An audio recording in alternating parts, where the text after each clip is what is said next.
ئەمساڵ خۆڵبارین لە هەرێمی کوردستان و عێراق بەراورد بە چەند ساڵی ڕابردوو زۆر زیادی کردووە. سوۆڕانی جیۆلۆجی هۆکاری زۆربوونی خۆڵبارین بۆ وشکە ساڵی و بە بیابانبوونی عێراق دەگەڕێنەوە و دروستکردنی چەند بەنداوێکیش لەلایەن ئێران و تورکیا هۆکارێکی دیکەیە. کەشناسی سلێمانیش دەڵێت گۆڕانکاریە ژینگەیەکان کاریگەریان لەسەر زۆربوونی خۆڵبارین هەیە و زیاتریش دەبێت لەوەی کە ئێستا هەیە.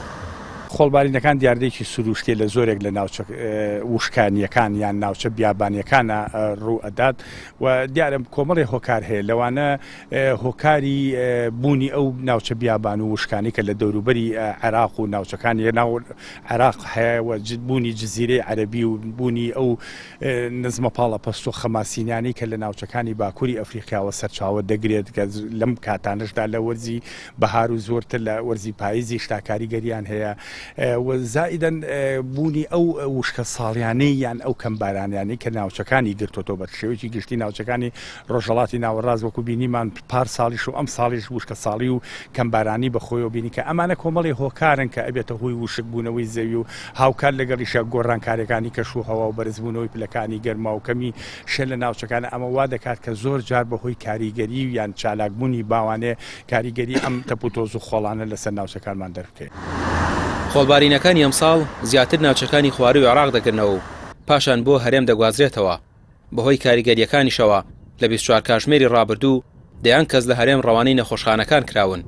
پزیشکانی پسپۆر هۆشداری دەدەن بەوانەی نەخۆشی کۆئەندامی هەناسەیان هەیە، هەروەها ڕێنماییان هەیە بۆ هاوڵاتیان لە کاتی خۆڵباریندا تا دەتوانن لە ماڵەکانیاندا بمێننەوە، چونکە چڕی ئەم خۆڵبارینە نەخۆشیەکانی سی و کۆئەندامی هەناسەی بەدواوەیە.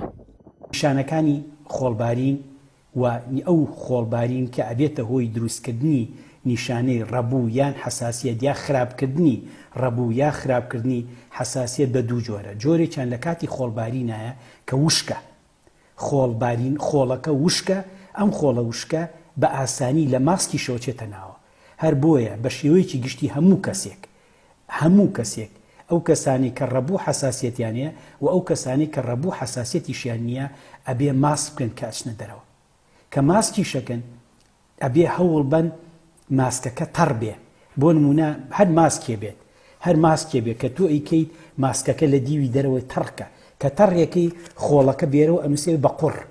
مانای وا هەیە ئەم ماسکانە بۆشاییتیایە، ئەگە تەڕی نەکەی لە بۆشایەکەشەوە ئەچێتە ناوە.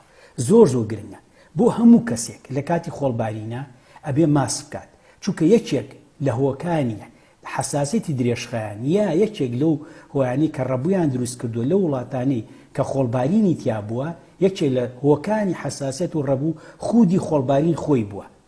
ماوەیەکی زۆر بۆری هەواوسیەکان لەگەڵی تەعهودە لەگەڵ یا تەکەیفەکەن یای نەبن پێی ڕایەن و بۆری هەواکان وردە تەفاعولەکە لەگەڵ یا و ئەستورە بێ ئەبێتە هۆی تەنگە نەفەسی و ڕەبوو و هەروەها حساسیەت. لە ماوەی مانگێکدا زیاتر لە 7 شەپۆلی خۆڵبارین لە هەرێم و عێراق دروست بوو و پێشبینی دووبارەبوونەوەشی هەیە. لە ناوچەکانی خواروی عێراقیش مەترسیەکانی زیاترە بەهۆی چڕی خۆڵبارینەکانەوە.